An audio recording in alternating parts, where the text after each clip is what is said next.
On this episode of the Video Archives podcast, Quentin Tarantino and Roger Avary join the race in The Love Bug. A down-on-his-luck race car driver purchases a little VW bug that leads him straight to victory. However, he seems to be the only one who doesn't realize that the little car has a mind of its own. In our first ever Disney clamshell title, Quentin and Roger discuss how Herbie honked his way into their hearts, how the Disney regular actors shined in their roles, and how this particular box came to the Video Archive shelves. Next up, let's travel to Amsterdam, or rather Hong Kong, for the Amsterdam Kill. When a former DEA agent, played by Robert Mitchum, is hired by a drug lord who wants out of the business, he's thrown into a conspiracy and a web of lies. Quentin and Roger chat about how this movie was a precursor to Heroic Bloodshed, the dynamic between actors Robert Mitchum and Leslie Nielsen, and a bit about director Robert Clouse. And to finish up the night, we're high in the sky in Birds of Prey. A former military pilot now flies a helicopter for the News and Weather Channel. But when he sees a bank robbery and kidnapping, he's the only man who can pursue. In this TV movie directed by William A. Graham, Quentin and Roger chat about how the stunt sequences keep topping each other, how David Janssen and Ralph Meeker played off of each other, and how the chase worked both ways. Run fast and don't look back, because Birds of Prey may be the last thing your eyes will ever see. I'm Gala Avary, and joining us now, here's Roger Avary and Quentin Tarantino. Thank you, Gala, and I'm so excited to be back. We have a bunch of great movies to talk about, and I'm super excited that we're going to be talking about our first Disney film, our first clamshell Disney movie, and that film is The Love Bug. That is true. We've this is Quentin, by the way. We've had a magnificent Disney library that we had both at Video Archives and then augmented wonderfully by the Eddie Brandt collection. But they're also they're in the main room, but they're kind of sequestered in a weird way where they're kind of neither fish nor fowl because they don't fit into the foreign categories. They're a genre of their own. They're a genre of their own. And so like your back is always to them when you're looking at the comedy section. And then I'll look and I go, $1 Million Duck, we should do that. Napoleon Samantha, we should do that. All right. So I broke the ice and brought 4 Disney films down and let Gala and Roger choose. And I think you chose the one that we all thought would be the most substantial. Well, you know what? I'm really glad we chose it because everybody went and saw Herbie. You went and saw Herbie the Love Bug, right? Yeah, it was one of my first movie experiences that I remember from beginning to end. This is Buddy Hackett with a question. Can a little orphan auto follow a bachelor home? Ask Dean Jones. There's something cockeyed about this. How did that little car get here? Can it generate a romance? Ask Michelle Lee. I'm asking you nicely to pull over to that curb and let me Well, out. I'm trying. Can it plow past any raceway roadblock and beat the fastest cars in the world? Ask David Tomlinson.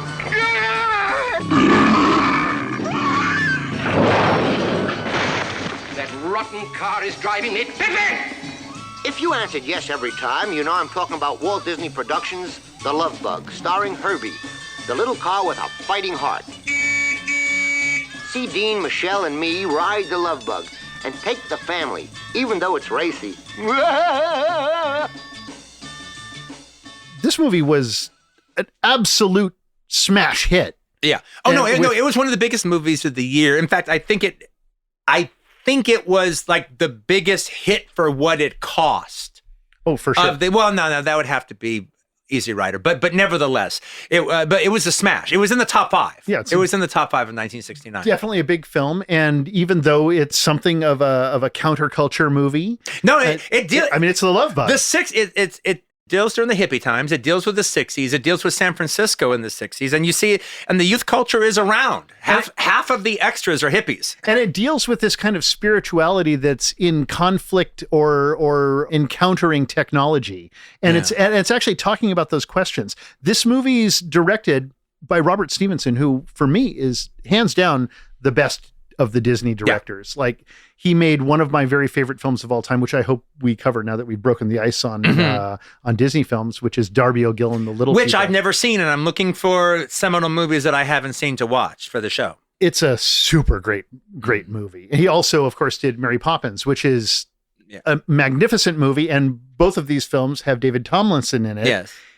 And I had forgotten how great David Tomlinson was until we watched Herbie the Love Bug, and I was reminded how great he was. Well, he's fantastic. He's incredible in this movie. David Tomlinson is fantastic in this movie, but also Robert Stevenson is fantastic. I was writing a piece about anti-heroes where I chose villains when I was a kid that I proceeded to like more than the heroes. And one of those villains, and it made me want to watch the movie again, was Keenan Wynn's Alonzo Hawk. Oh, yeah. In the Absent-Minded Professor. And I have a print of that. So when I got back to America, my last trip, I screened the Absent-Minded Professor just for myself, just to watch again. And I loved it. And that's Robert Stevenson. And I was like, oh, this movie is as good as any movie in the 50s. This is a great comedy. He is such a classic director. I mean, he also directed Old Yeller. He knows how to do tear jerking. No, he knows how to do comedy. He's one of those directors who is able to, I would say deliver an assignment film and make it like a classic. Well, I would say that there is a certain formula or factory look about Disney movies. It's almost one of the things that's actually charming about them in going into the 70s, because the studios had completely lost that factory look, but Disney did have it. Now, part of that factory look is to kind of look a little bit like 60s television, but nevertheless, now it seems very kind of quaint and charming, and I really quite like it. But the thing is, there is an aspect that when it comes to the live action movies that I kind of normally don't take them 100% seriously, like a real legit 100% movie. And some of it's warranted. Yeah, some of it's warranted, and some of them, no, it's a really good. I love the Kurt Russell, Dexter Riley movies. I don't think they transcend the Disney formula. I think they're just a really good example of the Disney formula that works. But the ones that actually go beyond that formula and actually score as real movies are some of the best movies I've ever seen in my life. Yeah. And more than half of them are directed by Robert Stevenson. Yeah. That's right. And the ones that I would consider in the Disney canon that follow are almost everyone that you mentioned. Not so much to me, Mary Poppins, but Old Yeller for sure, Shaggy Dog for sure. Now I can say absolutely the Love Bug for sure. But also I would throw in Ken Anakin's Swiss Family Robinson. Oh yeah, for sure. That was a great that's one of the best adventure movies I've ever seen in my life. Yeah, absolutely. Yeah. I'm going to read the back of the box. The Love Bug, starring Dean Jones, Michelle Lee, David Tomlinson, and Buddy Hackett as Tennessee Steinmetz. Produced by Bill Walsh and directed by Robert Stevenson. Herbie, the superstar of Cars, is the almost human hero of this all-time favorite Disney favorite. And that's actually how it is. That's actually how it's written. This all-time favorite, Disney favorite. Exciting, high-speed action, unbelievable stunts, and a villain you'll love to hate. And boy, isn't that true. Wow, okay, that part's true. Yeah. All combined to give The Love Bug maximum laughs per gallon.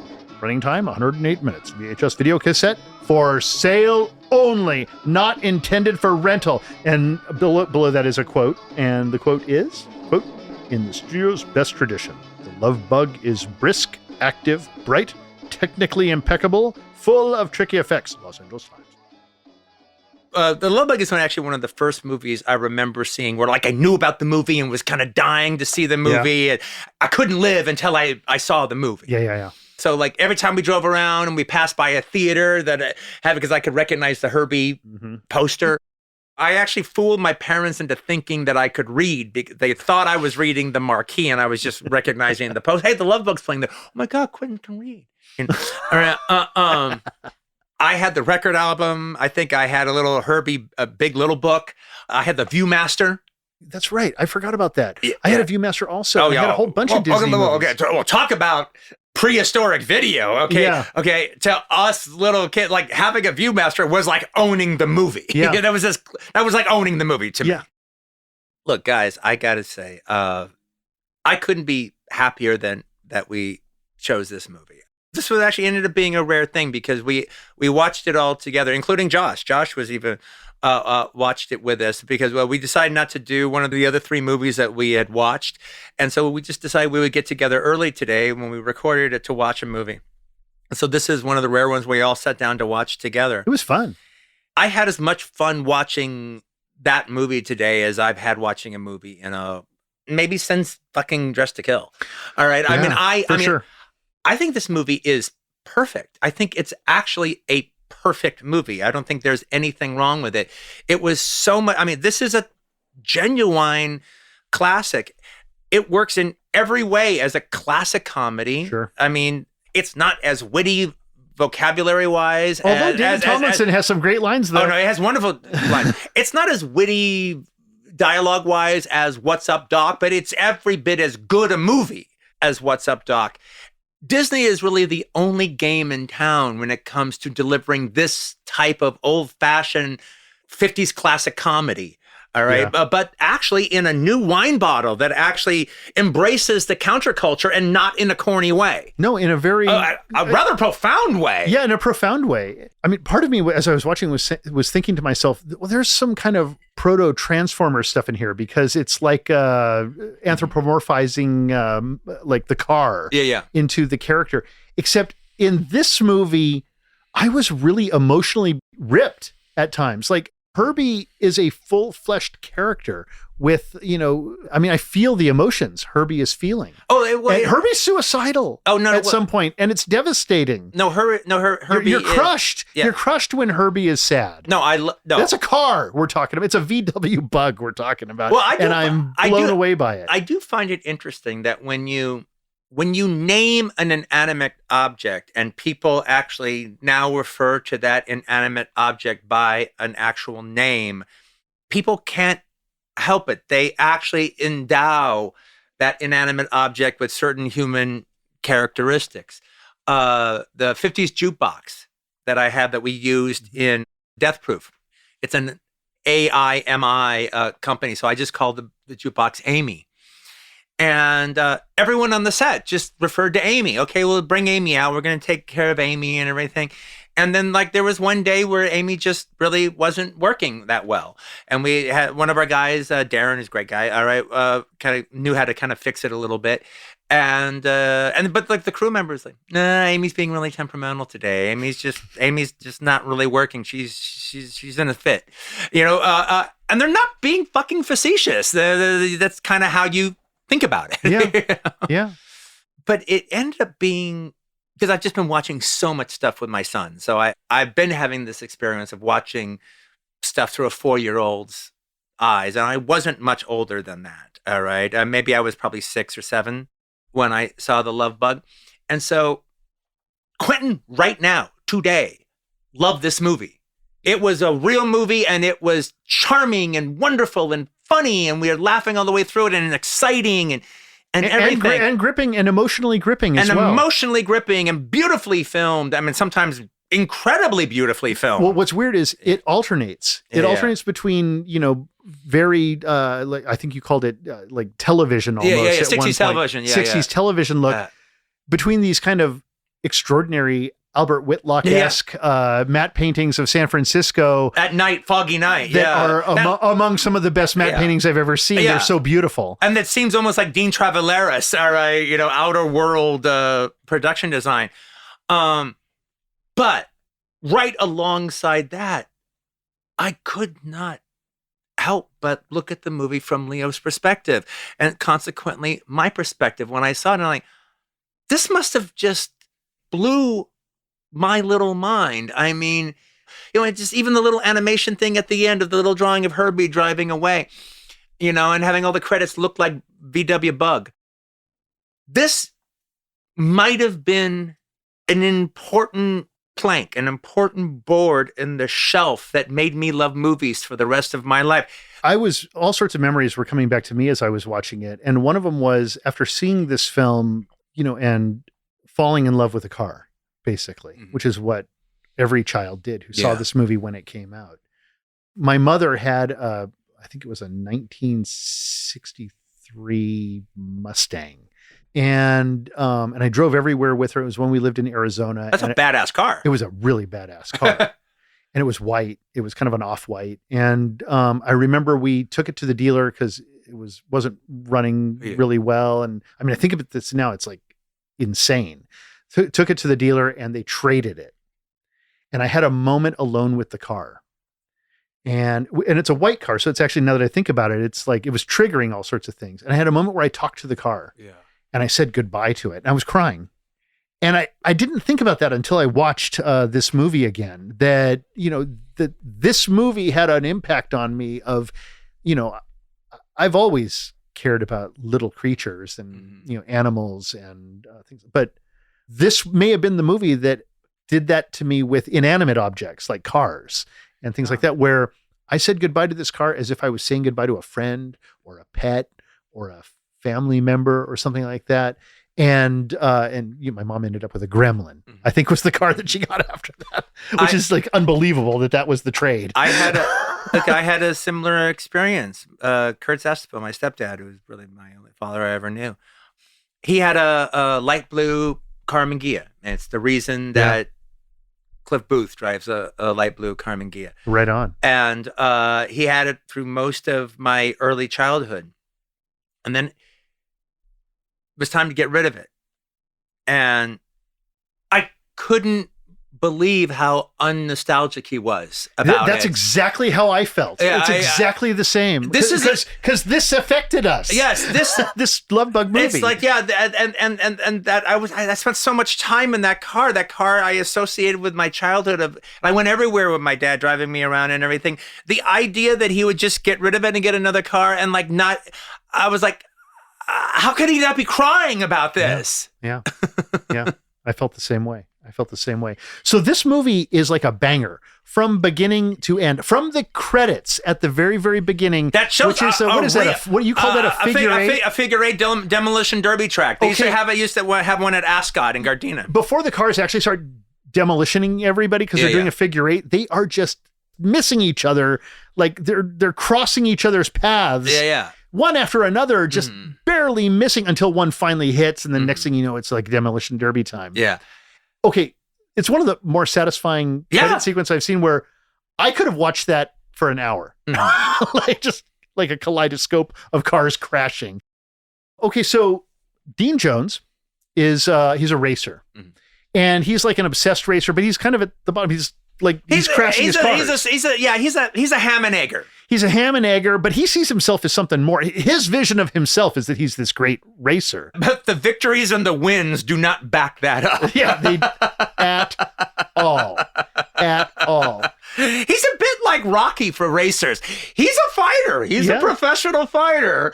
Buddy Hackett is his pal, and they kind of live together in some kind of crazy old mansion in the center of San Francisco, some torn down Beacon Hell, in the basement of some old mansion.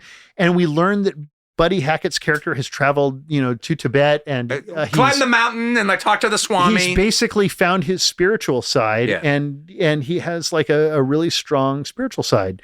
At one point, Dean Jones finds himself at a car dealership. I think even rather accidentally. He's drawn by Michelle Lee's legs. In an amazing, fantastic shot. Amazing shot. Take a look at these. Like she's putting up a sign and the sign is only halfway put up and her legs are kind of underneath the sign. Take a look at these. It's like a great joke for parents who are watching the movie. It's a really good joke. Dean Jones, of course, when he sees this beautiful woman, goes in and the next thing he knows, he sees all these hot, amazing cars. Well, one of them bumps into him.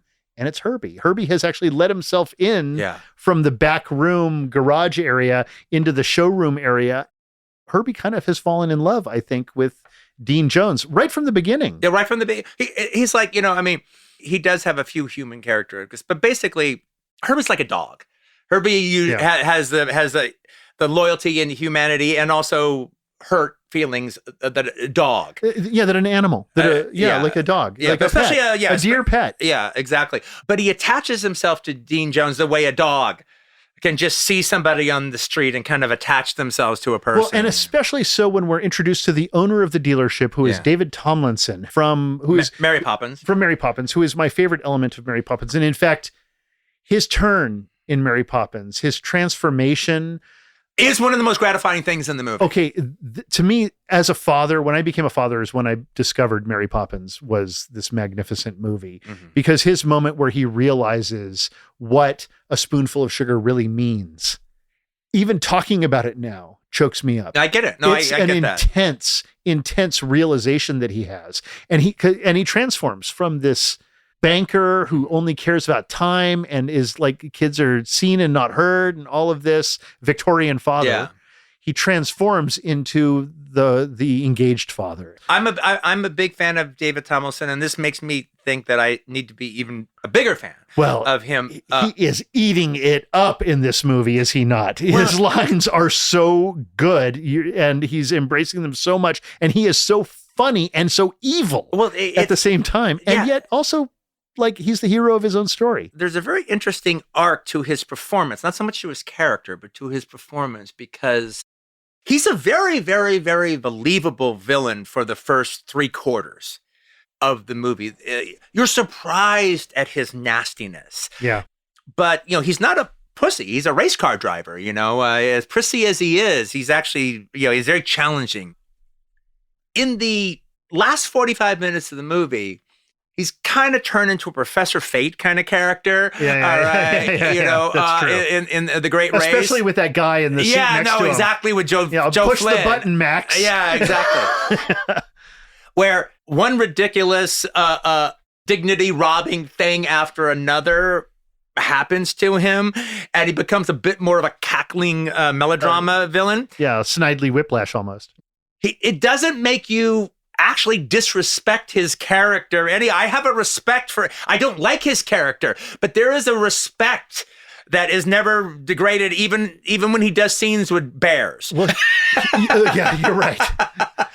The fact that he could actually hit some of those weird comic high point reactions and still not throw the character out, and it's pretty fucking magnificent. And also to still be as threatening as he is. Like, he is absolutely a potentially terrifying and especially at a certain point, it begins when we're actually at the dealership originally. Yeah. And he's like, how did this crappy car get into my, what is this doing here? And it was returned from one of their other customers, a car she had bought for her maid, for her maid or something. And Herbie had been unruly with them. And Herbie was now here and has attached himself to Dean Jones. But David Tomlinson is like, kicking the car and abusing it like an animal, kicking it like this is a horse that he doesn't like. Yeah. And he's going to beat the horse with a cane. Hey, wait, what's that about? Yeah, and he comes to the car's defense. And so Herbie attaches himself to Dean Jones. And then the rest is this kind of interesting arc. That Dean Jones's arc then is this kind of transformation where we discover he's kind of full of himself. He thinks it's all about the driver. He thinks it's him entirely. He's discounting. He's not giving credit where credit is due to his. Dean Jones thinks that the reason his VW Bug is breaking speed records is because of him. Yeah, and then it's one of the few cars that comes out of the factory every now and then that is special. Yeah, this one is actually somehow able to do things, but it's me that's able to ride it to make it work. That part seems true. Well, that part is absolutely true. I mean, if you think about it, Christine is just the evil version. Yeah. No, Christine is the evil version of this. Absolutely. Maximum Overdrive is like the sequel to that version. The arc that he has. Okay, I hated Dean Jones's character at one point. Yeah. I hated him because he wasn't appreciating Herbie the way I appreciated Herbie. Yeah, and the way Buddy Hackett does. The way Buddy Hackett understands the spiritual side of this car is more than that. And even Michelle Lee, who doesn't buy it 100%, knows something's afoot and is open to... This car is conscious in some way. This car has and Buddy Hackett says this car has heart. Mm-hmm. And that's really what it is this car has heart, where it's not just a machine. Well, I hate to give Buddy Hackett this much credit, but he really does a really good, he's wonderful for kids. It's a tough balance to walk what he's doing. But when he describes to Michelle Lee that Herbie actually is living in so many words, she listens to it. And then when the whole thing is finished, he goes, "You don't really believe me, do you?"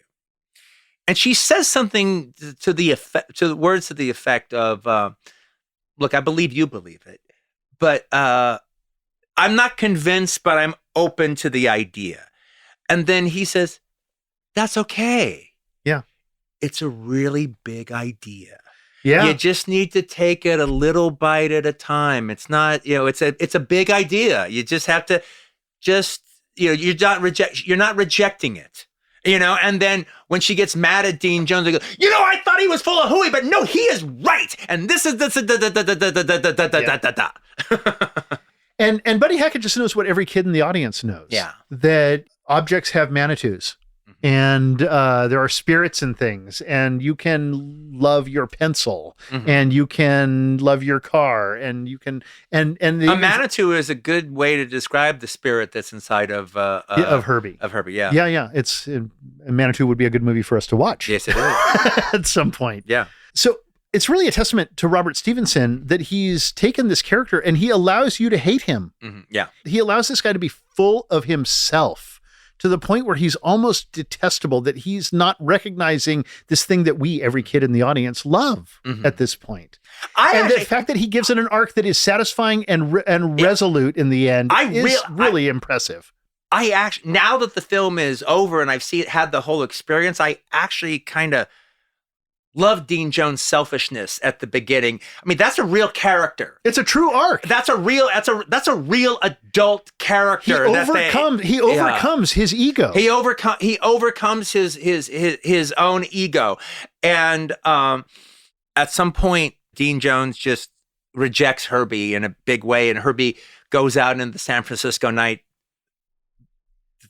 to kill itself. To the Golden Gate Bridge, to jump off the Golden Gate Bridge. Go to the Golden Gate Bridge and jump off of it.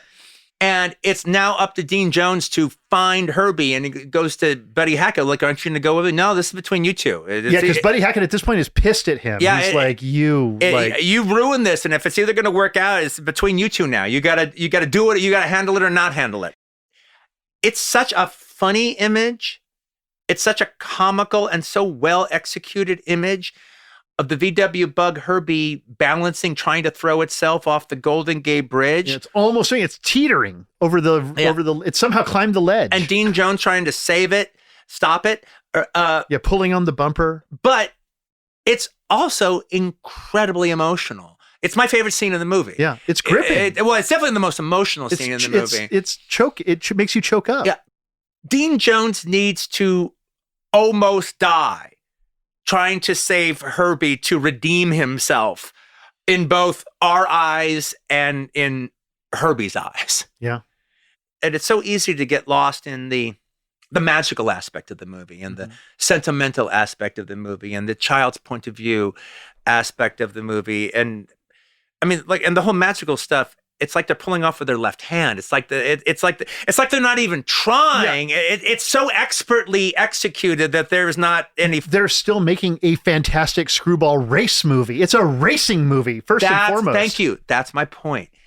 I actually think this is one of the best race car movies I've ever seen in my life. I mean, that the racing scenes are magnificent, and maybe the best use I've ever seen of late 60s process photography mixed with race car footage, where it actually blends really good. No, I see the seams, but it doesn't matter. In fact, one of the process POV shots made us jump. Oh yeah, absolutely. And there were two of these 180-degree whip pans that he did, where you're low to the track and a car zooms by, and some amazing operator, some pro Disney top union guy who is like the best operator there is, doing this crazy whip pan at like 100 miles an hour, where the car is, inches away from the lens, and just, and I mean, I was like gasping at those moments. They were wonderful. And then it's the emotion of the racing also. Yes. It's not just the racing. They integrate the story in with it really well. It's consistently funny. It manages to be a series of sight gags, with each sight gag topping the other sight gag. But then on top of all that, it's an exciting action movie. I mean, like you said, there's some of the best mechanical. This is Disney doing mechanical effects when they were the best at doing mechanical effects. But okay, but then I got to say, we give it everybody credit. I want to give credit where credit is due. So much rides on the execution of this, but I also say that this script is a gem. It was on the page. It was on the page, and then the best people in the industry realized it. Literally, the best people in the industry realized this imaginative, wonderful script.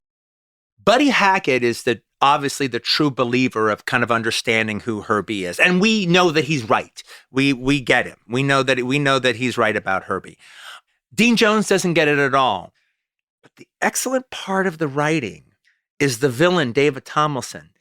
He doesn't get it the way Buddy Hackett gets it, but he knows there's more to this car than just Dean Jones. Yeah. He knows that he gets it more than almost anybody else. He's closer to the truth than anybody else. He sees it for what it is. Well, what's scary is you think that means he appreciates it. But then when he finally gets that car to himself in the room and he's like, we're going to take this thing. You call this a compact? It's going to be compact when I'm done with it. Well, I'm going to crush this thing. And then when he's got those 3 thug mechanics who walk forward, well, you're genuinely terrified. This is the scene at an animal vivisection place where they're gonna kill a dog or something. Well, in a weird way, again, this is good writing. You know that he actually knows that Herbie is alive by that time because he hates him. Yeah. He wants to destroy Herbie. He doesn't want to destroy an inanimate object. No. He knows that there's something to Herbie and he wants to kill it. Yeah. He wants to kill take it apart. Yeah. Cruella de Vil doesn't want to personally kill every single puppy. She just wants she needs one coat. She wants her main coat. All right. No, he wants to kill Herbie. It's terrifying when he says it. It's him doubling down on Herbie's humanity. Yeah, and when you realize that moment that all this kind of appreciation he's been kind of showing, like, there's something to this car, even though it's been in a villainous way, in that moment you realize he's terrifying. Yeah. He's a true villain. And he's a scary, scary, scary villain, as funny as he is. I can do anything I want, and I think what I might do is make it a doormat so I can wipe my feet on it every day.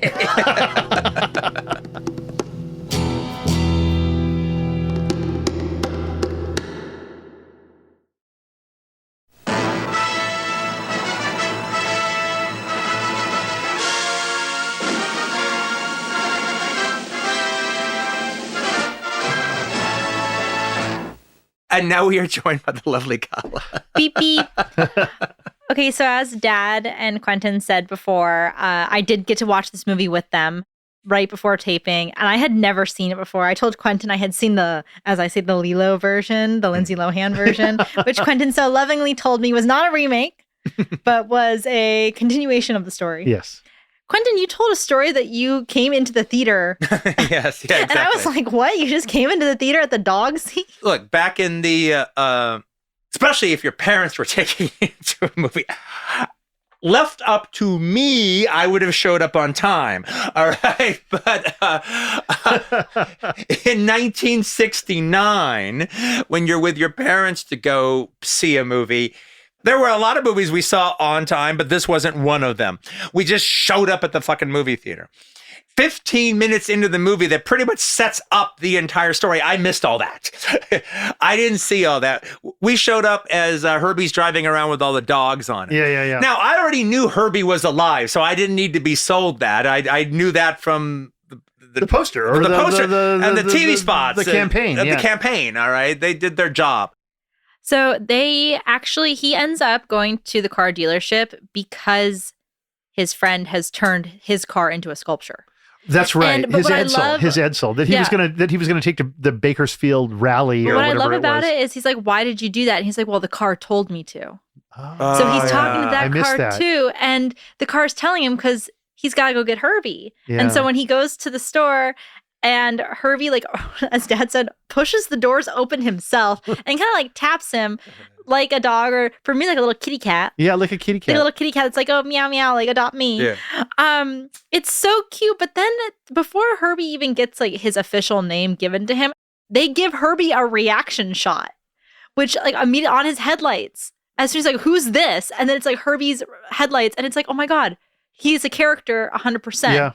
A true example of Eisenstein Russian editing. Yeah, exactly. Yeah, Pudovkin editing. Yes.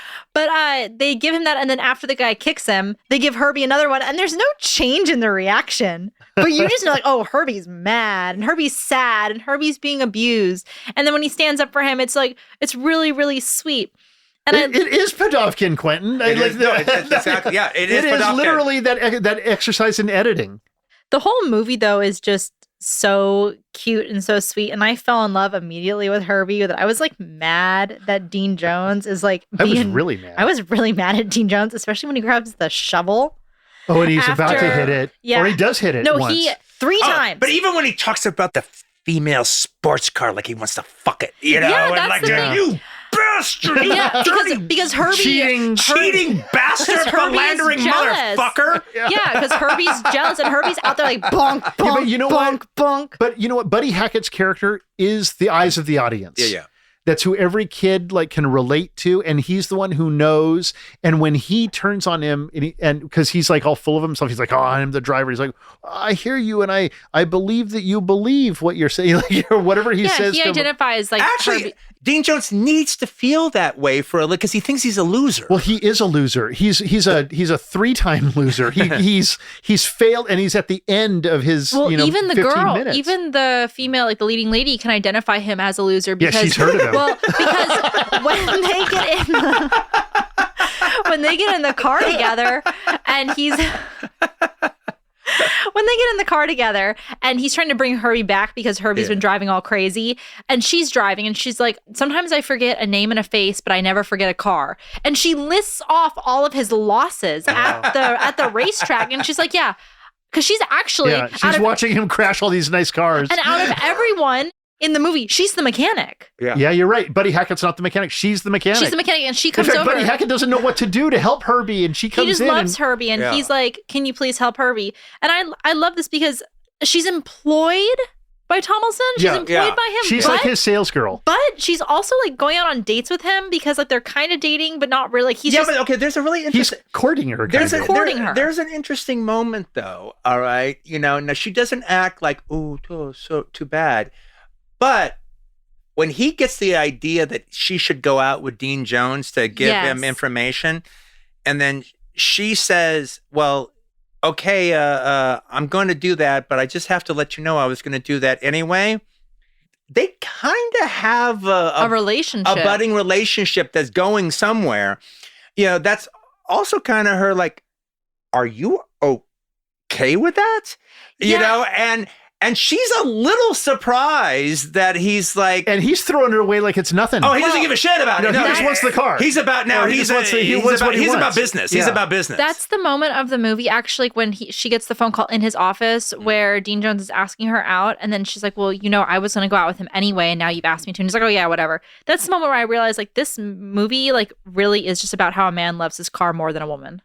Disney as a company and as a studio under Walt Disney at this time was doing, development on material, and they would not make a movie until it was right. And and especially with Stevenson. Yeah. And I think Mary Poppins is probably the best example of that, where they were finding the movie through the music, through like they didn't know what exactly it was. It took a long time to develop out that film until the point where Disney was like, okay, now we have a movie. Actually, I'll guarantee that was the case here as well. Like the only people that actually made movies like that anymore was Pixar under John Lasseter. All right, that's exactly true. In that analogy, he is Walt Disney. Yeah.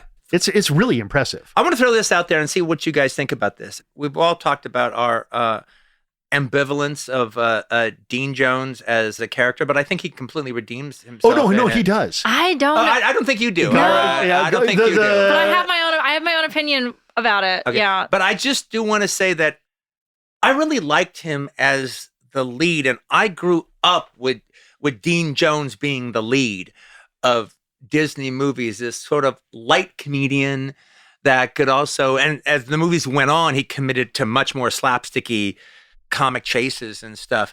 I think he's a legitimate lead in this movie. I think he's sure. I think he's a really good actor, and I think he's a really good lead, and I think he's really charming, and I like his slight 60ness in the 70s, and I think he's a legitimate lightweight movie star. You know, I always thought he is completely convincing to me as a kind of greaser, driver, tough guy, you know, like with his Bolorama glasses that he's wearing. Well, I mean, he looks tough in this movie. He has a really good chemistry with Michelle Lee, and their back and forth are very good in a playful patter kind of way. But when he's pulling that off, he's pulling it off with a terrible bandage that goes across half his face, and it doesn't stop him at all. It doesn't stop the sexual chemistry or the playful back and forth patter at all. But it's the equivalent of fucking JJ Gittes wearing a fucking bandage across his fucking nose. Yeah, it's actually kind of amazing that they committed to that. Yeah. So I agree. I thought like when I was first introduced to him, I was like, wow, he's actually really handsome and he's like really cool. And then over the course of the movie, I just totally lost it. I was like, no, I'm just not into him. And the shovel, you couldn't get over the shovel. Hitting him once with the shovel happened, I couldn't get over it. For me, to be honest, it's in the name. It's the love bug. Herbie's making them fall in love. Herbie is driving them together to go get dinner, to go to the makeout Herbie is not a female car. It's not like it's in competition it's not with like her. Herbie's like how Herbie's Christine, like how Christine is in competition. Right. Herbie is like more like Quentin said, a pet, like a dog. Yeah. Who wants mommy and daddy to like make wants up mommy and be and daddy happy. together. Or at the very least, a child that wants, I choose you as my mom and you as my dad. Herbie is the kids in the audience. Yeah. And for me, it's like when I'm watching it and I'm thinking, okay, like, part of the theme is like a man will always love his car more than a woman.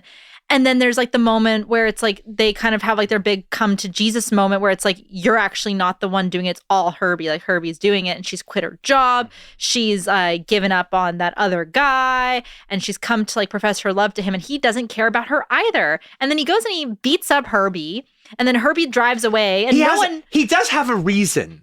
He does have a reason. Yeah, Herbie has destroyed the really sports car that he just in one of the funniest gags because are we allowed to talk about that? But my favorite part is also when the evil guy calls him and he's like, I heard you bought a Lamborghini. He's bought this like competition. It's this car only because Herbie lost because the guy put Irish coffee. Yeah, which is whiskey. And whipped cream, and he got hung drunk. over. Herbie got hung over, and so he has his wobbly wheels. And the guy's like, "Yeah, this car can't do it for me anymore. I'm going to abandon him immediately." But they have this whole dialogue scene where in the background you hear like. Oh, that's great. And you're like, what is that sound? And he finally walks outside and sees it. It's Herbie just repeatedly crashing into the car. It's one of the funniest. Like Herbie beating the shit out of the whore. Destroyed that whore. The painted, red painted nail whore. Bitch, that Italian. But this is how smart the script is because when Herbie goes to essentially throw themselves off the bridge, it's doing what Tonelson says that he wishes that he could do to Herbie in the beginning of the movie. He's like, I wish I could throw that car off in the bay. In the bay. I wish I could throw that car in the bay. If I had my way, I'd throw that car in the bay. And Herbie has heard that and decided, okay, that's what I'm going to go do. Yeah. And he like risks his life to save Herbie, but it doesn't like fully Gala, I don't forgive him. Gala's not forgiving, and she's not forgetting either. You're a tough customer. I'm a tough customer, and just don't take a shovel to Gala. I don't take a shovel to my car. I love my car. I got stopped I stopped a man who was climbing into his red T-Bird, like an older gentleman, and we started talking about his car. And then he's like, "Oh yeah, I see you driving around all the time. You take really good care of your car." And I was like, "Yeah, right on." Gala's car is blue, and we were driving on Mulholland on the way here, and we drove by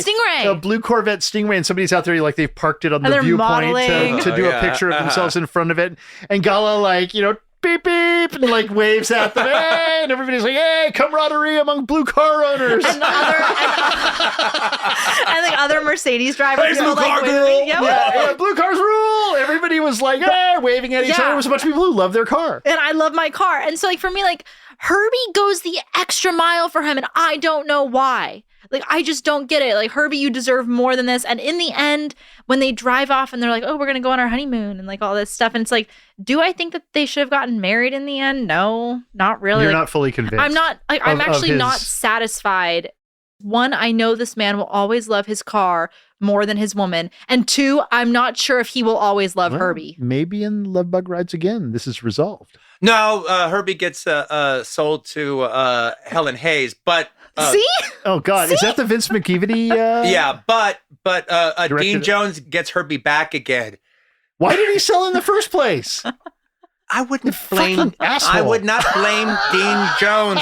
I'm sure it's not his fault. They decided to go a different way and came up with some cockamamie reason. I can remember when Dean Jones gets Herbie back, and Herbie goes to Montego. He says to Don Knotts, as if Don Knotts has been there all along, "Oh my God, I got Herbie back!"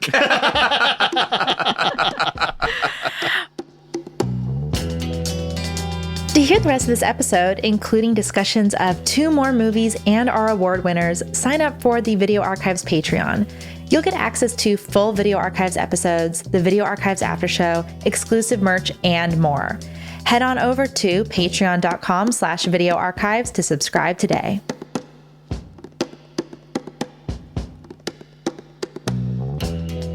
The Video Archives podcast is hosted by Quentin Tarantino and Roger Avary and produced by Josh Richmond and Gala Avary. Find out more about the show and get Video Archives merch at videoarchivespodcast.com. You can also find us on Twitter at Video Archives and on Instagram at Video Archives Pod.